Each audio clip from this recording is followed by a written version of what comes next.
Recording in progress.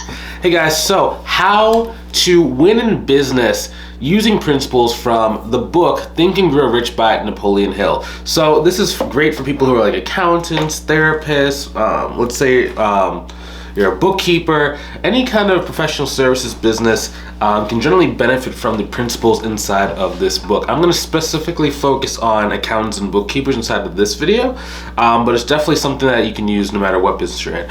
So the main concepts of this book, and this book is really a very classic, I think it's like one of the first self-help or personal development books that was really invented. And basically this gentleman was able to be, he basically partnered with Andrew Carnegie. Andrew Carnegie was trying to get even more information. Now he was one of the richest men, if not the richest person in the world at the time. And he basically said, Napoleon, I'm going to pay you to go throughout the entire world and basically interview the richest and wealthiest people. Now, from the information, we're going to start gleaning like what is the common denominator and secret to their success. So this book and some of the books, like the subsequent books by Mely Hill, are basically a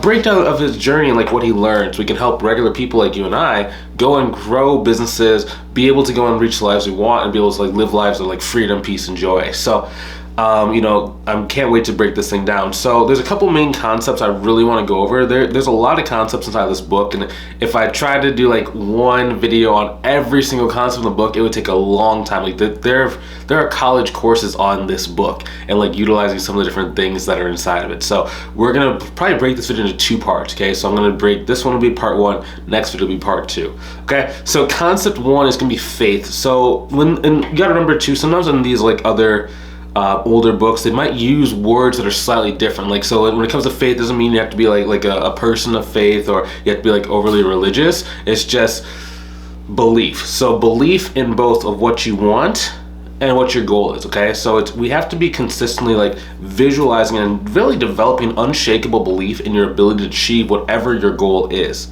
Now, a lot of people, they maybe have like something that's like a want, but it's not a goal, because stuff that's wants, it's just stuff that's like nice to have. I see this all the time. Like some people ask like, and if you know anything about me, I don't like messaging people on like Facebook to see if they want to like get help with like their accounting or bookkeeping business, right? And the reason why is because the number of people where it's like they say they want to do a business, they say they want something, but they're not really fully committed to it, is extremely high. Let's just be honest, right? So the difference between a goal and a want is commitment and time-based thinking. So if it's like, oh, someday I'd like to, grow a business, or someday I'd like to do this, that's not a goal. That's a want. And usually wants are not enough to kind of get us into motion to attack this thing. So number one, set up a goal. And then number two, you have to visualize this goal. Like, so visualize daily, like what would success look like? Like if someone was to ask you, if you were to do XYZ thing, what would life look like? And you can't really picture it, or you've never thought about it, you're really gonna have a hard time achieving it. Because if you think about it, finding success and like doing the stuff that's required to be successful is challenging.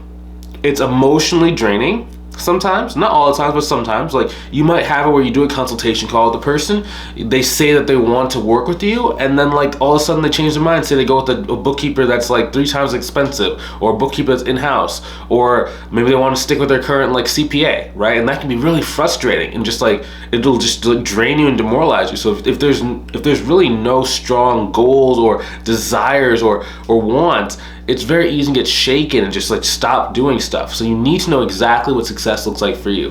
That's number one.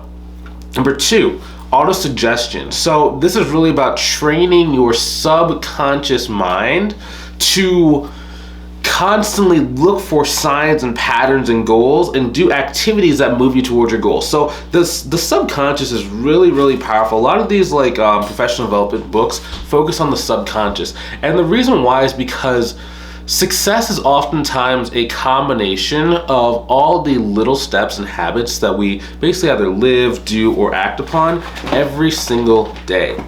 Now, some people have underlying habits that cause them not to be successful. And it's almost like the death by like 1,000 cuts, right? So let's say like on day one, you want to get started on your business, but I need to, let's take it outside of the business, because I don't want to just talk about like the business focus. Let's say that I want to learn how to shoot a bow and arrow. Okay. And on the day one when I'm practicing, use with bow and arrow, you're trying to get a very consistent feel for the bow every single time, right? And let's say that on day one, my left hand is moving all over the place. That's one cut. Number two, let's say if sometimes I hold the bow for 5 seconds before I shoot, or if I hold it for 1 second before I shoot, or hold it 10 seconds before I shoot. This variation is another cut, right? That's gonna cause you not to be able to hit the mark. What's the third one? Let's say that you don't put your hand, like this hand is the one that pulls the arrow. Let's say you put it on different parts of your face all the time, right? That's another area that can cause variance inside of your ability to shoot. Next thing, do you square your shoulders when you're shooting, or do you turn sideways when you're shooting? Those two variations can add another spot or a variance from the goal. Next thing, are you putting your feet close together? Are your feet square? Are your feet staggered? Do you have your right foot forward, your left foot forward? That's another area of variation. The more and more of these variations that we have, and the more of like these bad habits that we develop, the harder it is to hit our target on a consistent basis. So, by training our subconscious to work with us, our subconscious causes our body and our mind and our actions to line up consistently to the goal or desire that we have inside of our mind. So some ways you can do this is by learning how to either write affirmations or say affirmations or hear affirmations. Okay, so there's three. Number one, you could listen to a playlist, like they have different playlists on YouTube of people like saying like positive affirmations. And I used to listen to those like when I would go to sleep, and like it would make you feel positive, it would make your mind feel in the right emotion, you would be more confident. That's one. Number two, and I don't really like this one as much because I don't know, you could say out what your goals are. So you could basically write down every single one of your plans, your goals, your targets, and say it every single morning. So like, I have achieved this. I spend this much time with my family every single day. I'm able to go on this many vacations per year.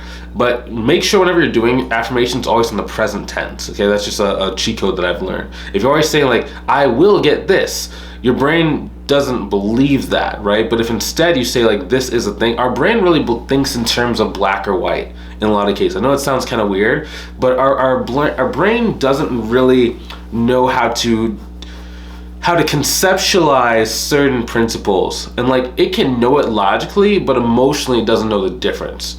So by just saying, I have X, I have the newest smartphone, or I have unshakable courage, or I have $1 million.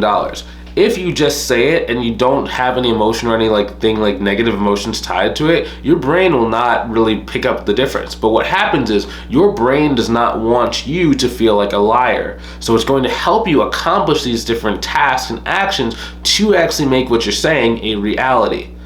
And you just keep doing it over and over again. One thing that works best for me, I've learned, I've felt, is by writing out my goals every single day. So on months and years when I write out my goals every day, I accomplish a lot more. On the year when I like didn't write it, it's like I didn't really accomplish that much, right? So I'm always tracking that stuff, and I'm writing it if possible 2 to 3 times a day. So like I'll do it like in the morning, like sometime when I'm in my work. It's not always the same time. I'm not like one of those guys who's like, you gotta do it at 7 a.m. every single day, and if you miss 7 a.m. then you just lost out on the day. It's like just you know, kind of relax a little bit, you know, as long as you do it sometimes during the day. But you know, just do your best. Like if you can do it at least once a day, that's gonna work so much better for your business and for your life. Okay, that's the biggest thing.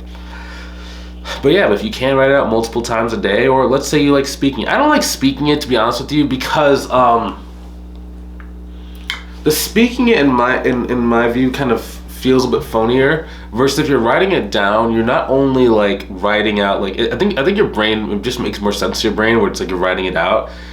But so you're writing it out, so that means you have the kinetic chain going, so it's like you're writing, so you're actually moving your body.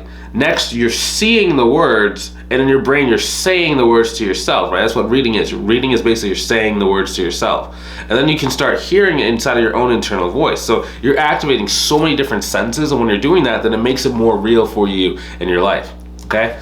Next thing is gonna be specialized knowledge. So learning for a purpose. Now, a lot of times what happens is a lot of accountants and bookkeepers, like, we generally get to a point to where our skills in like accounting are good enough, and we generally don't necessarily get more knowledge. And the problem that this actually like leads to is just the fact that in order to start this business and like make it really work, there's a second set of skills that you need to learn. And if you never learn those skill sets, you're not going to be able to find success in your business. And like, it's unfortunate that happens, but it's reality, right? Like, think about it.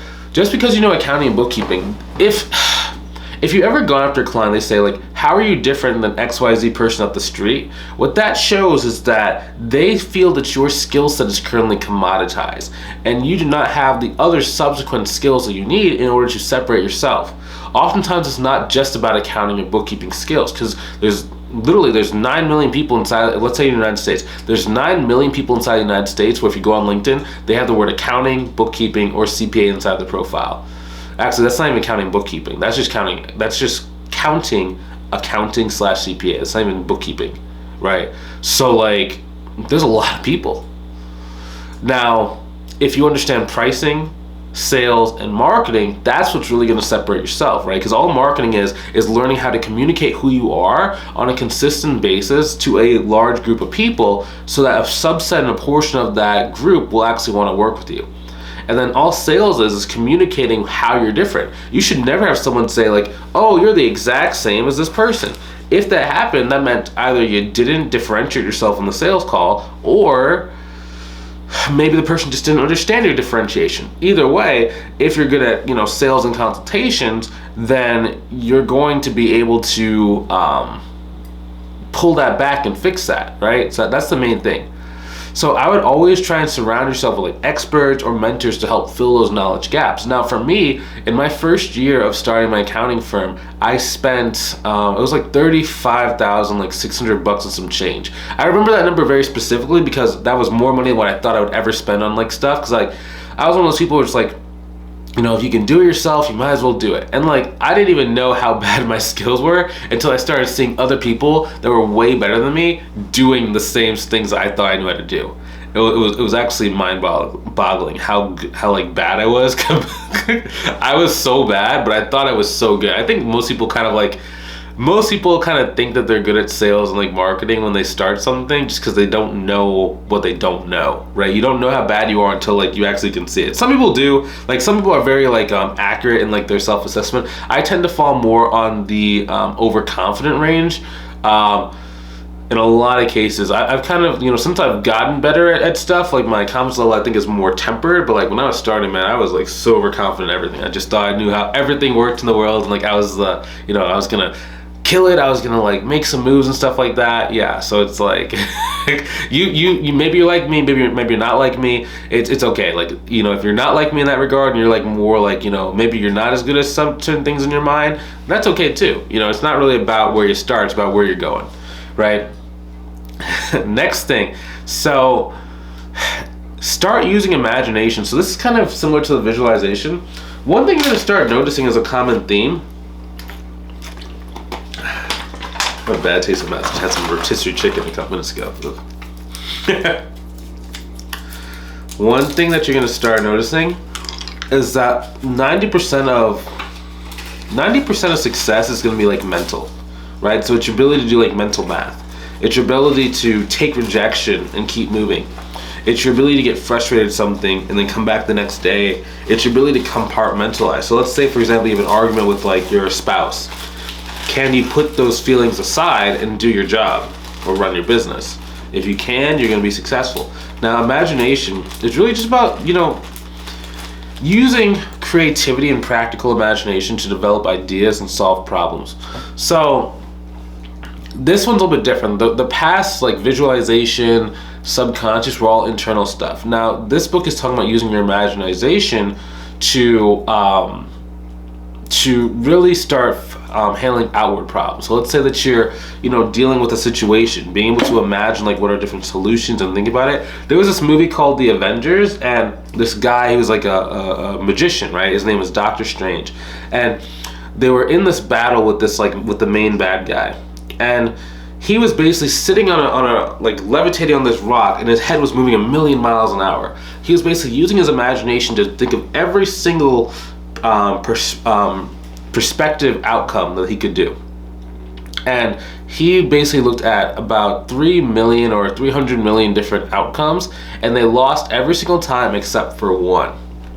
So he was able to then go and utilize his imagination to go and to basically cause the one scenario or option to basically play out. But it was all from his imagination. It's the same thing in life, right? There's a million different ways to solve whatever you're trying to solve and to get wherever you're trying to go. But if you are not able to imagine creative strategies, you're not going to be able to reach there. You're always going to be limited to kind of what you think you can do and what you can imagine. Next thing, mastery of procrastination through decision. So one thing, when you're thinking about the imagination, right? The one problem is like most people use their imagination to think of all the negative stuff, and that causes them to procrastinate, right? Because let's say if you have 5 different paths you can go down, and in your mind 4 out of 5 of those paths are very scary, and you don't know which out of the 5 paths is the right path, it causes us to procrastinate. That's why a lot of people, like, they say they want to start a business, but there's just this overwhelming force that stops them from moving forward. So one thing that you do is you have to make a decision. The root of decision really comes from a word. Basically, the word that it comes from, I believe it's like D-E-C or something. And the word basically means to cut off alternative paths. An analogy that people used to use a lot on the internet was like, you have to burn the boats. So there was an ancient Roman, basically Caesar, and he was going to go and conquer a land. But the place they went to, the opposition was intense. There was no way logically they could win. So a lot of them started saying, okay, so rather than going forward and attacking, let's get back on the boat, let's retreat, and let's not face these guys, because we're gonna die. Basically, the Caesar, what he did was say, oh, we're not doing that. We only win. He burned all the boats to go back. So the only way to go was forward. If you guys are gonna go make it back to your family, if you guys are gonna go make it back to Rome, the only way to do it is go take over their land and walk back. And they won, because they had no other choice. So if you had the 5 paths, right, it's a lot. It's going to cause you to procrastinate. So you have to decide, cut off the other paths. And yes, you might go down the wrong path for a minute, but life is long. It's not a final decision, right? It's just one decision, all the decisions you're going to be making. So move down a path decisively. I'd rather know I went down the wrong path as quickly as possible than wait for 30 years, finally decide a path, kind of walk super slow, tiptoe around it, and then after 10 years of tiptoeing, I find out it was the wrong thing to do. Now you wasted 50 years. We only have one life. You gotta go and move decisively towards what you want. Successful people generally act very decisively. That's one thing I've noticed. I spent probably about $170K on different mentors, coaches, mastermind programs, to be around people that have. I think the largest I've ever been around is a guy. At the time, he was doing $40 million a year in his business. Last year, he did about $84 million in his business. But just being around these guys and just seeing how fast they think, how fast they will act. If they have if they have basically an understanding and a language pattern or a thought process pattern, and it matches that pattern of what's success or what's danger, they generally attack very fast. And I think I might make another video that basically talks about it'll talk about give me one second, let me write this down. procrastination. Build a video. I'll build a video around like how to make decisions on your business so that you can like, you know, grow really quickly. I'm not going to do it on today's video, of course. I wasn't prepared for that, but I definitely will make it a longer video on that in the future. So next thing, okay, so masterminding. So masterminds are actually kind of interesting. Just like I kind of talked about, like I've spent so much money on these different things, and the reason why is because knowing and being around other like-minded individuals who can support and challenge you is so critical. Now, when I say challenge, it's not like in a mean way, but it's like they can hold you accountable. It's like, hey man, like, you know, you didn't get this stuff done today, man. You didn't get this stuff done this week. I know that you've had a busy schedule, but like, are there different things we can do to kind of reach the goal? Or, hey man, this is really good. Like being around people that not only support you, but are on the same journey as you is so critical. So critical. That's one thing that I'm so glad that I paid a lot of money for like courses and stuff, is because like I was always had at least one or two people where every morning I would like sit with them and I would basically just like do my action items, my action activities. And it just makes things so simple and so easy, right? And you know, so when I say mastermind, it's like the best masterminds tend to be paid groups, not just like a free like group on like Facebook. And it's not that a free group on Facebook or just a free group in general is bad. It's just oftentimes when things are free, you have too many people that are kind of in that stage of like the wants, not the goals, and they're not necessarily moving in the same direction at the same speed that you are. Now the key word is moving, motion. It's not just about wanting something, it's about you have to be around people that are moving, right? Because motion leads to more motion. So when oftentimes what happens is like especially like in our mentorship programs, people will see other students moving and attacking, and that causes them to be like, if this person could do it, and they're no different than me, like literally a couple weeks ago, like they just started too, and now they're growing, why can't I grow? Versus if you're like a Facebook group and everyone's like, oh, you know, I want to start my business, like, you know, maybe I'll start it one day, or, you know, I'm nervous to start, I don't know if I can start. Like that doesn't happen when you're in like a paid group, because generally in a paid group, like you have like a fire under your butt. That's one thing that I used to do for like motivation. Anytime that I would feel myself like getting unmotivated or like a lull in my motivation or whatever, I would literally just buy another course.